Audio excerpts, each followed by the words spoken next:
Assalamualaikum warahmatullahi wabarakatuh. Pertama-tama, marilah kita panjatkan puja dan puji syukur kita atas kehadirat Allah Subhanahu wa Ta'ala yang telah melimpahkan rahmat dan hidayahnya sehingga kita diberi kesehatan pada pagi hari ini. Yang kedua kalinya, salawat serta salam selalu tercurahkan pada baginda Rasulullah Shallallahu Alaihi Wasallam yang telah membawa kita dari zaman gelap gulita menuju zaman terang benderang seperti saat ini. Yang ketiga kalinya, yang saya hormati Bapak Dosen Kewarganegaraan, Bapak Sawaludin SPD MPD, dan teman-temanku sekalian yang saya cintai dan saya banggakan. Sebelum saya memulai presentasi ini, izinkan saya untuk memperkenalkan diri dan memperkenalkan teman-teman saya. Saya Erwin Fikri selaku moderator dan penyaji pertama yaitu Eva Hairani, penyaji kedua Eka Kusmiati, penyaji ketiga Cita Amrakapati, penyaji keempat Ferry Kusriyadi, penyaji kelima Gita Sagita, penyaji keenam Esalina Dewi, dan penyaji ketujuh Dini Adnan. Baiklah, untuk mempersingkat waktu, saya akan memulai presentasi ini dengan mengucapkan al-basmalah. Bismillahirrahmanirrahim. Baiklah, untuk para penyaji, waktu dan tempatnya dipersilakan. Assalamualaikum warahmatullahi wabarakatuh. Saya Eva Hairani. Di sini saya akan menjelaskan mengenai konsep dan urgensi konstitusi dalam kehidupan berbangsa dan bernegara. Adapun poin-poin yang akan saya bahas di sini, yakni asal istilah konstitusi, definisi konstitusi, dan fungsi konstitusi. Langsung saja untuk menyingkat waktu, yang lebih dulu saya bahas di sini mengenai asal istilah konstitusi. Konstitusi berasal dari istilah bahasa Perancis yaitu constituer, artinya membentuk atau pembentukan. Nah, yang dimaksud pembentukan di sini adalah membentuk suatu negara atau kata lainnya yang dibentuk oleh konstitusi adalah sebuah negara.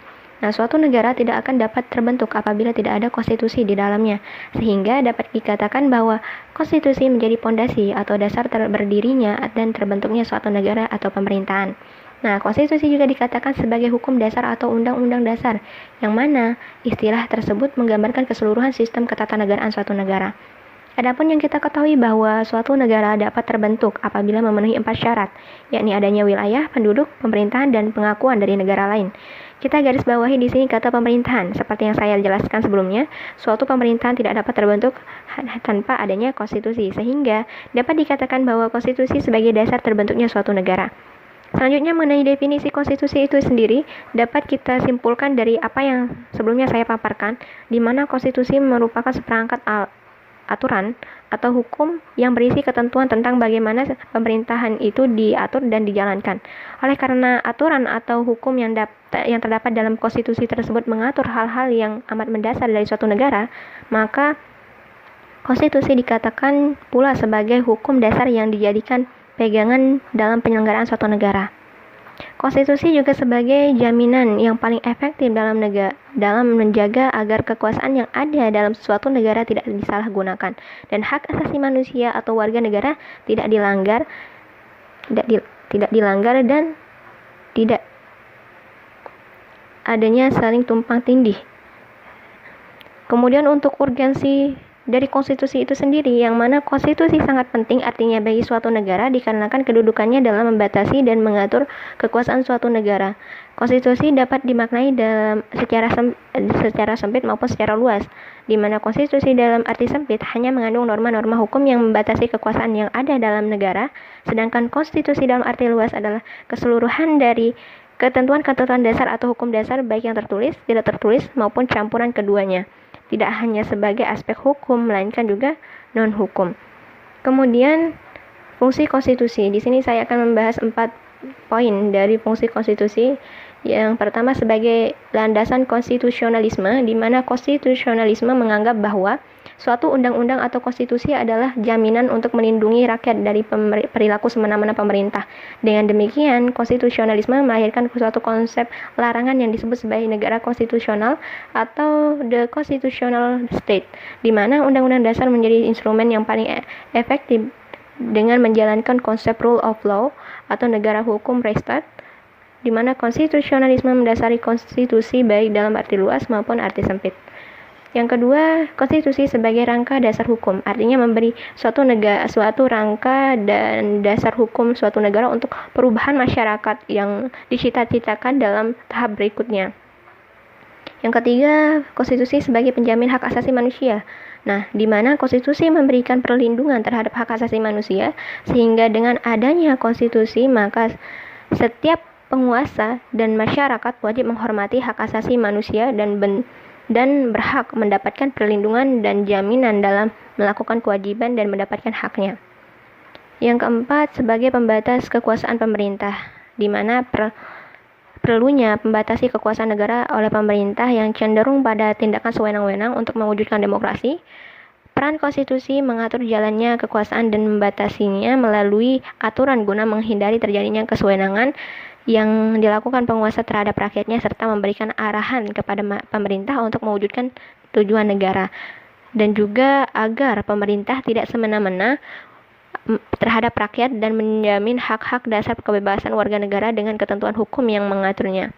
Adapun bentuk-bentuk pembatasan diantaranya pembatasan kekuasaan negara dapat juga dikatakan sebagai pembagian kekuasaan negara, di mana setiap kelembagaan menjalankan fungsi di masing-masing tanpa adanya intervensi satu sama lain, yang mana berkaitan dengan sistem check and balance atau sistem saling mengawasi dan saling mengimbangi, serta terkontrol agar tidak ada penindasan hak dan kewajiban, yang mana pembatasan ini berciri dari the rule of law. Selanjutnya, pembatasan mengenai pengatur hubungan antar organ negara. Nah, di mana konstitusi sendiri artinya hukum tertinggi di dalam suatu negara, di mana konstitusi dalam Undang-Undang Dasar 1945 sudah tertulis tentang peraturan-peraturan yang mengikat negara, baik peraturan untuk kekuasaan organ negara dengan warga negara maupun hubungan antar organ negara. Kemudian, pengaturan hubungan kekuasaan antar negara dengan warga negara. Hal tersebut telah diatur juga dalam Undang-Undang Dasar 1945, di mana hubungan tersebut digambarkan dengan baik. Pengaturan mengenai hak dan kewajiban satu sama lain, di mana hak kewajiban negara kepada rakyat dan hak kewajiban rakyat kepada negara. Jadi keduanya saling berkesinambungan, saling ada respon dan reaksi timbal balik di antara keduanya.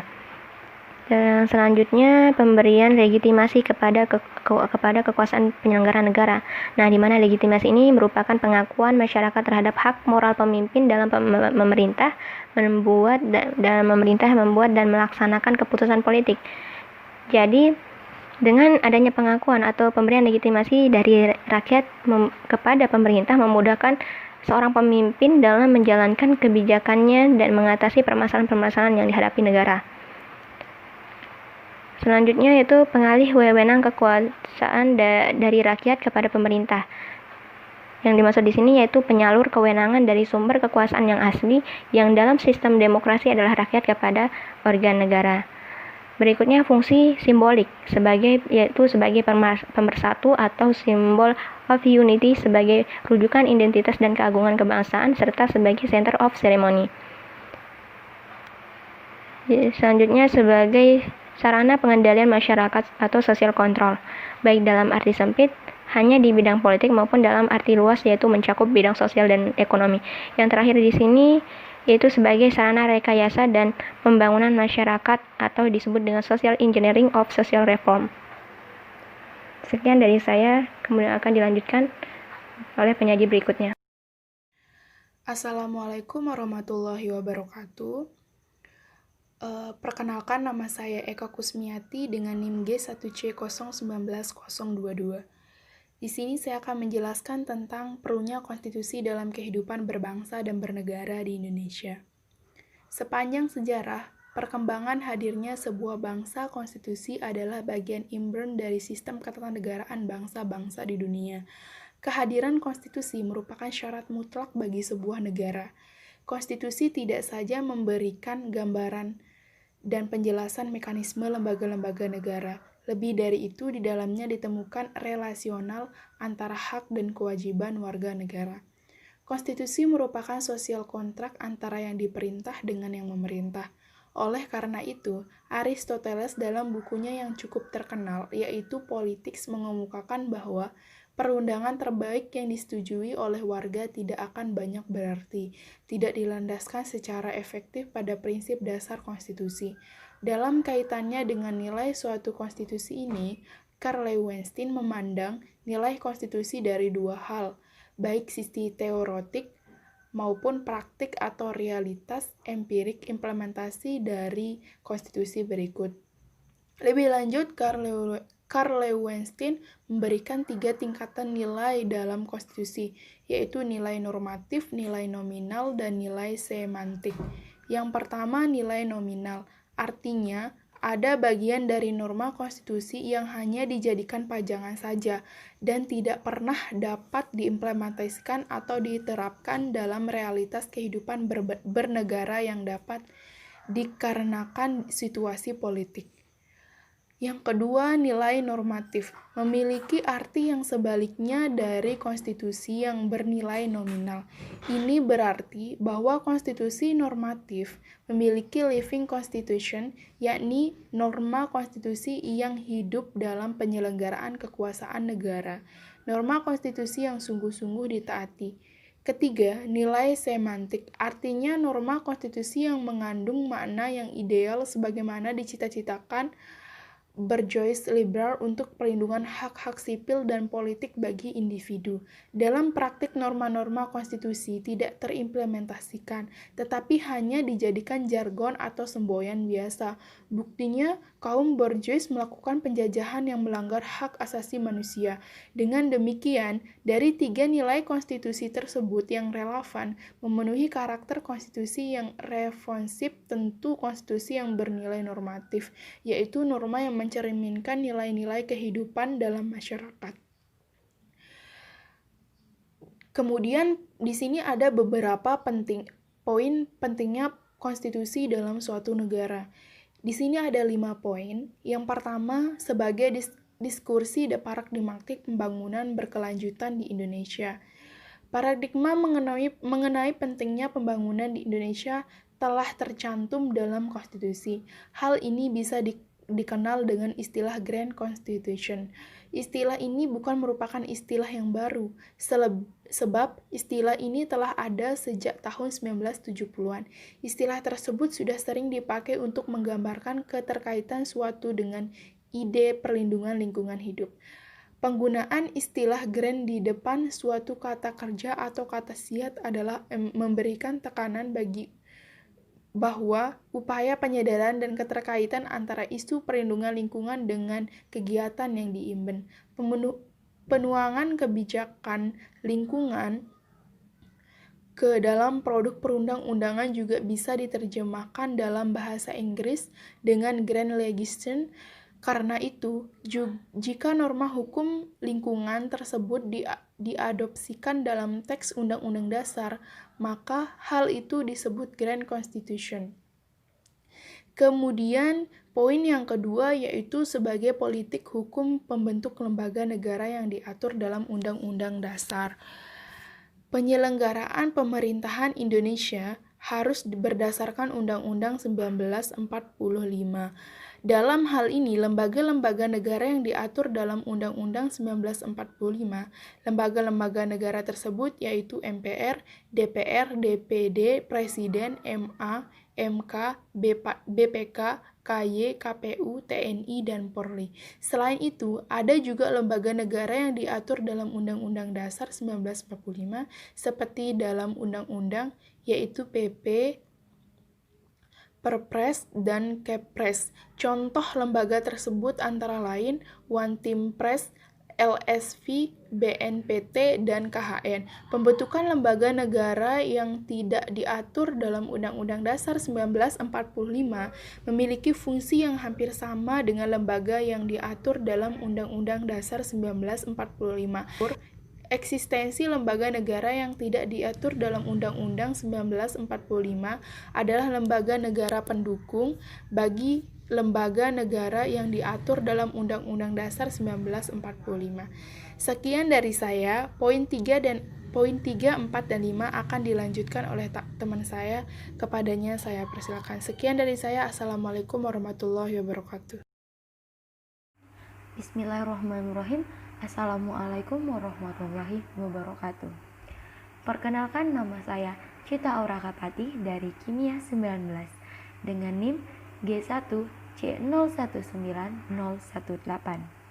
Di sini saya akan mempresentasikan tentang perlunya konstitusi dalam kehidupan berbangsa bernegara di Indonesia.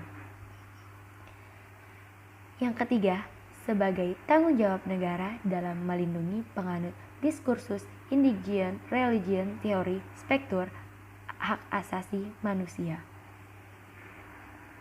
Negara Indonesia adalah negara yang plural akan etnis, budaya, agama, kepercayaan, dan bahasa yang merupakan pengejawatan dari Bhinneka Tunggal Ika. Sebuah ikhtisar yang lahir dari berbagai perbedaan yang mustahil bisa disamakan. Dalam pasal 28E ayat 1 dan 2 Undang-Undang Dasar 1945, kemudian dari hasil amandemen pasal 29 ayat 1 dan 2, dan dalam pasal 22 Undang-Undang Nomor 39 Tahun 1999 yang menyebutkan bahwa setiap orang bebas untuk memeluk agama dan kepercayaannya. Juga negara menjamin kemerdekaan untuk berserikat. Karena itulah pentingnya adanya konstitusi, karena diharapkan semua orang mendapati keadilan. Tetapi tidak semua memahami dan mengerti makna keadilan. Keadilan ditandai oleh hubungan yang baik antara satu dengan yang lain, tidak mengutamakan diri sendiri, tetapi juga tidak mengutamakan kepentingan orang lain, sehingga adanya kesamaan atau kesetaraan. Yang keempat, sebagai perlindungan hukum. Perlindungan hukum adalah tempat berlindung. Dalam Undang-Undang Republik Indonesia Nomor 23 Tahun 2004 tentang penghapusan kekerasan dalam rumah tangga, diartikan perlindungan hukum adalah segala upaya yang ditunjukkan untuk memberikan rasa aman kepada korban. Korban yang dilakukan oleh pihak keluarga, advokat, lembaga sosial, kepolisian, kejaksaan, pengadilan, atau pihak lainnya, baik sementara maupun berdasarkan penetapan pengadilan. Karena adanya konstitusi, diharapkan dapat memberi perlindungan yang lebih bagi permasalahan yang beredar dan kian berkembang dalam suatu negara, sehingga tidak ada penyalahan penggunaan wewenang dalam penegakan HAM. Yang kelima, penyelesaian terorisme negara atas negara, atau disebut doktrin hukum internasional. Dalam mengatasi tindak pidana terorisme, sebagai upaya dilakukan lembaga pemerintah untuk mempersempit ruang gerak serta mencegah dan menanggulangi gerakan terorisme dengan membentuk satuan-satuan anti teror, baik dari kepolisian maupun lembaga non-pemerintahan lainnya. Di samping itu, perlu dilakukan kerjasama secara menyeluruh antara aparat birokrasi serta struktur hukum yang kuat. Dalam Undang-Undang Nomor 15 Tahun 2003 tentang pemberantasan tindak pidana terorisme di Indonesia, selain kerjasama antara aparat dan antar negara, yang juga diperlukan adalah ditingkatkannya kinerja lembaga intelijen negara untuk dapat mengungkapkan pelaku dan motif di baliknya. Assalamualaikum warahmatullahi wabarakatuh. Saya Peri Gusriyadi. Saya akan melanjutkan pembahasan selanjutnya, yaitu sumber historis, sosiologis, dan politik tentang konstitusi dalam kehidupan berbangsa bernegara di Indonesia. Saya akan menjelaskan yang pertama, yaitu sumber historis. Menurut Hobbes, manusia pada status naturalis, bagaikan serigala, hingga timbul adagium homo homini lupus, atau biasa disebut man is a wolf to this fellow man. Artinya, yang kuat mengalahkan yang lemah. Lalu, timbul pandangan bellum omnium contra omnes, yang artinya perang semua lawan semua. Hidup dalam suasana demikian pada akhirnya menyadarkan manusia untuk membuat perjanjian antara sesama manusia yang dikenal dengan istilah factum unions. Selanjutnya, timbul perjanjian rakyat yang menyerahkan kekuasaannya kepada penguasa untuk menjaga perjanjian rakyat yang dikenal dengan istilah factum subjectionis. Dalam bukunya yang berjudul Leviathan yang diterbitkan pada tahun 1651, ia mengajukan suatu argumentasi tentang kewajiban politik yang disebut kontrak sosial yang mengimplikasikan pengalihan kedaulatan kepada primus inter pares yang kemudian berkuasa secara mutlak atau absolut. Primus inter pares adalah yang utama di antara sekawanan atau sekumpulan atau orang terpenting yang menonjol di antara orang yang derajatnya sama. Negara dalam pandangan Hobbes cenderung seperti monster Leviathan. Pemikiran Hobbes tak lepas dari pengaruh kondisi zamannya yang disebut zeitgeistnya, sehingga ia cenderung membela monarki absolut atau kerajaan yang mutlak dengan konsep Divine Reich yang dinyatakan bahwa penguasa di bumi merupakan pilihan Tuhan sehingga ia memiliki otoritas tak tertandingi. Pandangan inilah yang mendorong munculnya raja-raja tiran dengan mengatasnamakan primus inter pares dan wakil Tuhan di bumi mereka. Mereka berkuasa sewenang-wenang dan menindas rakyat. Salah satu contohnya yang berkuasa secara mutlak yaitu Louis XIV, Raja Prancis yang dinobatkan pada 14 Mei 1643. Dalam usia 5 tahun, ia baru mulai berkuasa penuh sejak wafatnya menteri utamanya, Jules Kardinal Mazarin, pada tahun 1661.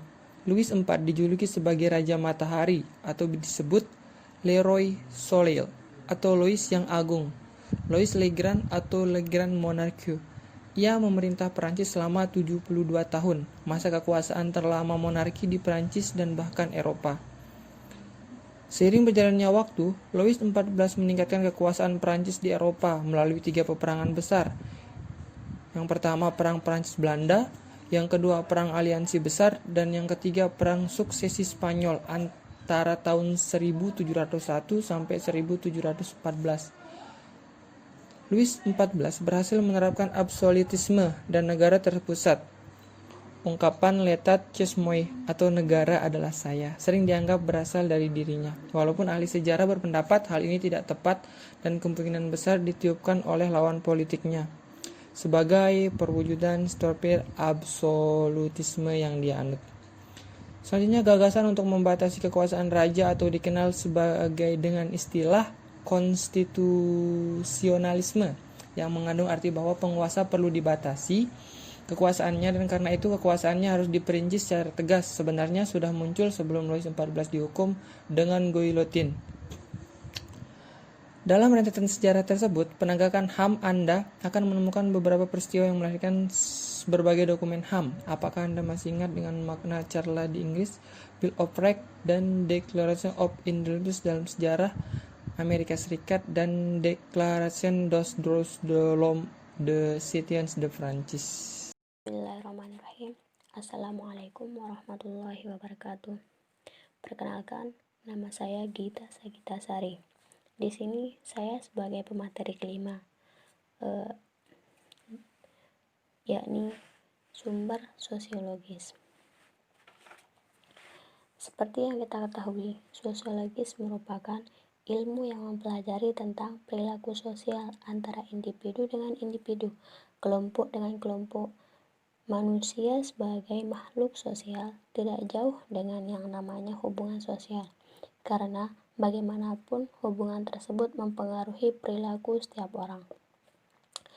Dan perlu diperhatikan di sini yakni perlunya perlindungan HAM, tanggung jawab terhadap pengelolaan minyak dan gas bumi, larangan diskriminasi terhadap usia bagi pencari kerja, perlindungan terhadap HAM.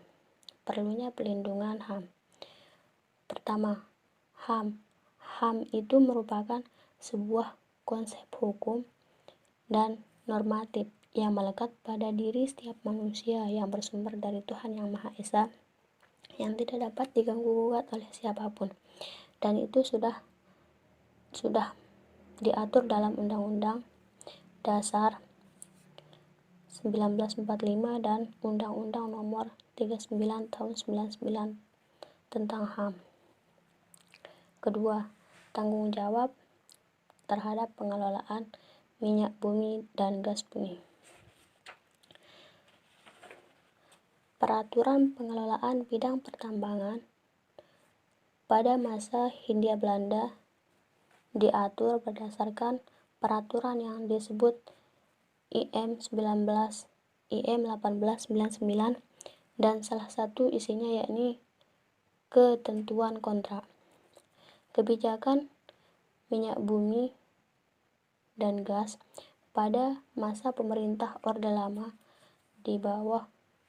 diawali dengan peraturan pemerintah pengganti Undang-Undang Nomor 44 tahun 1960 tentang pertambangan. Ketiga, larangan diskriminasi bagi pencari kerja. Larangan diskriminasi usia bagi pencari kerja. Di sini, dalam hal diskriminasi pada lowongan pekerjaan yang berbau diskriminasi terhadap agama, fisik, ras, suku, genre, perlu ada penegakan aturan yang sangat tegas untuk melindungi para pencari kerja dan pemberian sanksi kepada pihak perusahaan yang memperlakukan diskriminasi. Beralih ke sumber politis. Sini dinamika demokrasi yang bersumber dari Pancasila, perubahan konstitusi yang dimulai sejak berlakunya Undang-Undang 1945, Konstitusi RIS 1949, Undang-Undang Dasar 1950, kembali ke Undang-Undang 1945, dan pelaksanaan amandemen Undang-Undang 1945 sebanyak 4 kali, menunjukkan bahwa demokrasi Indonesia mengalami dinamika. Dengan berubahnya konstitusi negara Indonesia, maka berubah pula sistem ketatanegaraannya. MPR sudah mengamandemen Undang-Undang Negara Republik Indonesia 1945, sistem vertikal hierarkis dengan prinsip supremasi MPR. MPR merubah menjadi sistem horizontal fundamental dengan prinsip check and balances. Ketentuan mengenai DPR mengalami beberapa perubahan untuk mempertegas pembagian kekuasaan dan menerapkan prinsip saling mengawasi dan mengimbangi yang lebih ketat dan transparan. Ketentuan mengenai DPR mengalami beberapa perubahan untuk mempertegas pembagian kekuasaan dan menerapkan prinsip saling mengawas dan mengimbangi yang lebih ketat dan transparan. Dibentuk sebagai wadah penampung aspirasi daerah. Kehidupan demokratis menjadi suatu hal yang penting karena adanya sistem pemerintahan yang demokratis. Maka rakyatnya dapat berpartisipasi dalam pembuatan keputusan. Keputusan tersebut nantinya diharapkan akan memenuhi kesejahteraan bersama. Kedua rakyat akan mendapat persamaan kedudukan di depan hukum sehingga penegakan hukum dapat berjalan dengan benar dan adil. Pendapatan rakyat terdistribusi dengan adil. Hal ini dapat terwujud dengan adanya kontribusi rakyat dengan membayar pajak sehingga uang yang terkumpul dalam kas negara dapat didistribusikan kembali ke pihak-pihak yang membutuhkan dalam bentuk bantuan pemerintah. Mungkin itu yang pembahasan yang dapat saya sampaikan. Akan dilanjutkan pembahasan yang selanjutnya oleh teman saya. Saya akan menjelaskan mengenai dinamika konstitusi di Indonesia. Dinamika itu sendiri berarti perubahan, serta konstitusi yang berarti aturan.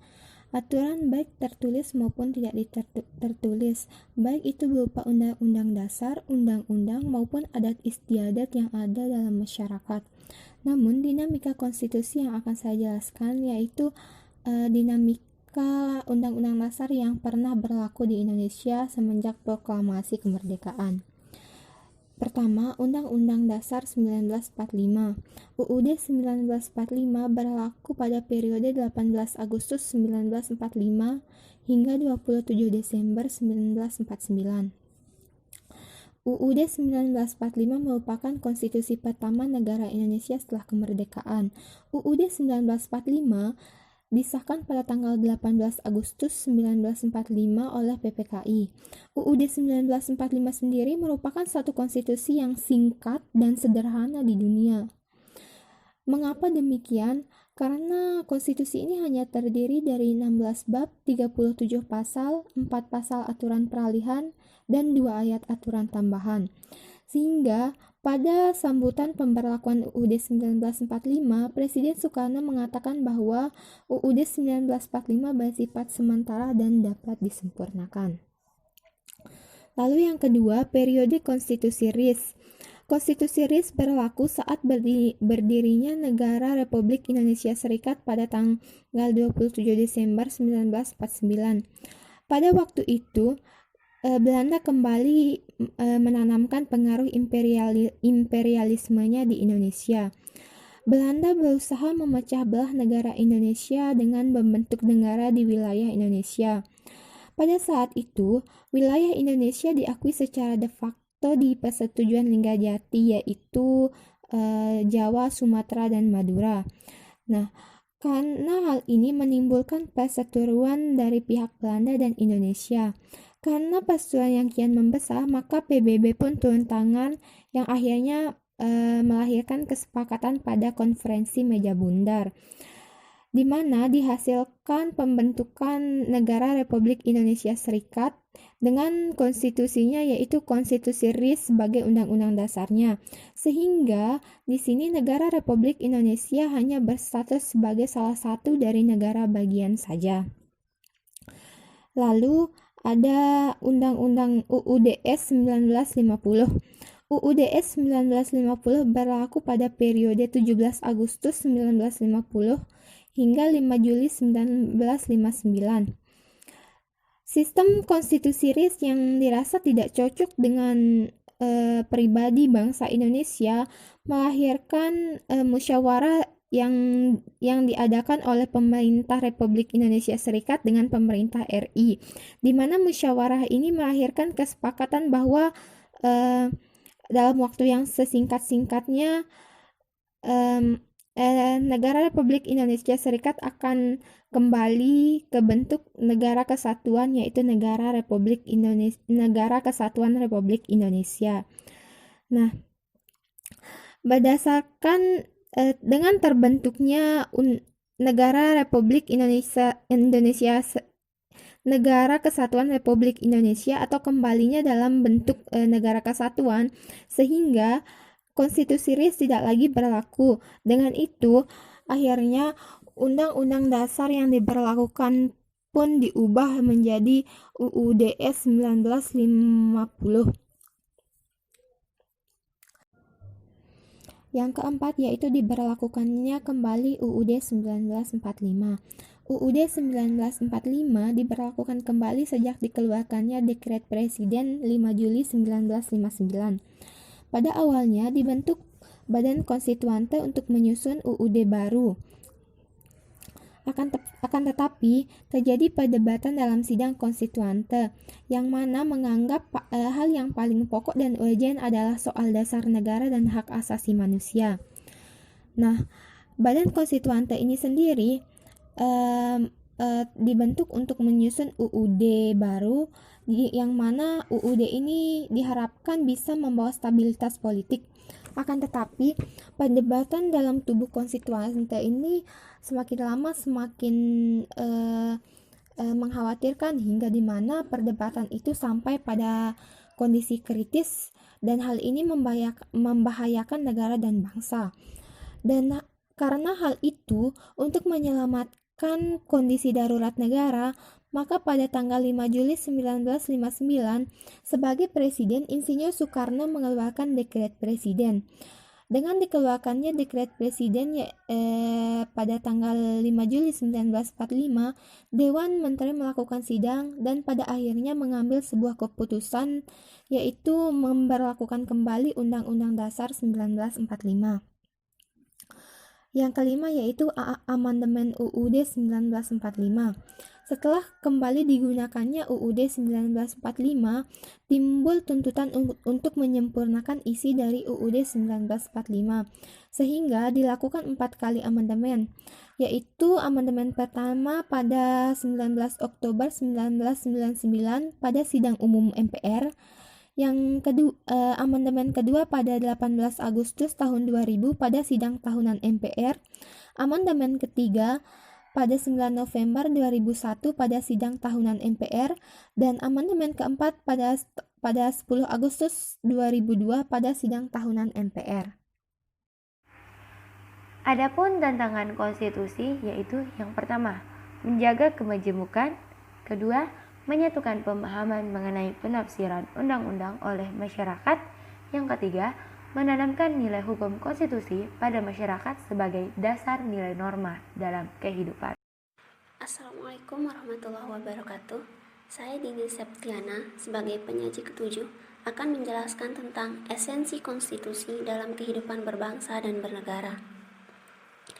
Konstitusi memiliki peran yang sangat penting dalam ketatanegaraan suatu negara, karena tanpa konstitusi, suatu negara tidak dapat berjalan dengan baik, sebab tidak ada yang dijadikan sebagai pedoman atau pembatas. Itulah kenapa konstitusi memiliki kedudukan supremasi dalam suatu negara, dengan arti konstitusi itu merupakan hukum tertinggi dalam suatu negara.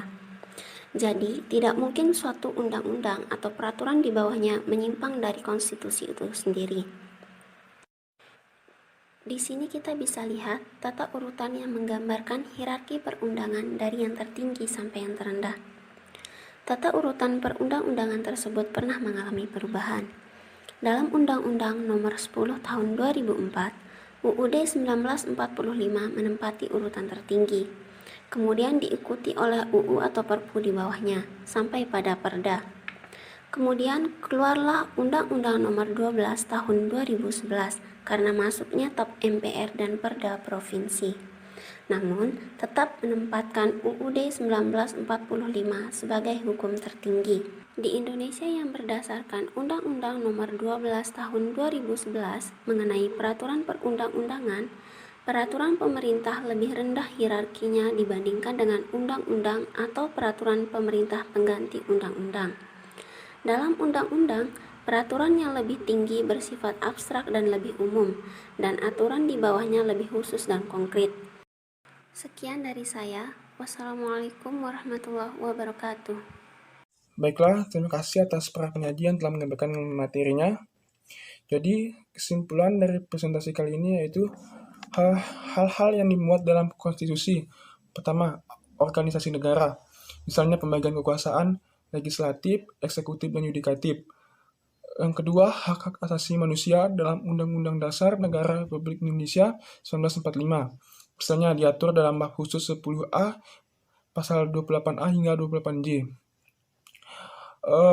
Yang ketiga, prosedur mengubah Undang-Undang Dasar dalam Undang-Undang Dasar Negara Republik Indonesia 1945. Misalnya, diatur secara khusus dalam bab 16, pasal 37 tentang perubahan Undang-Undang Dasar.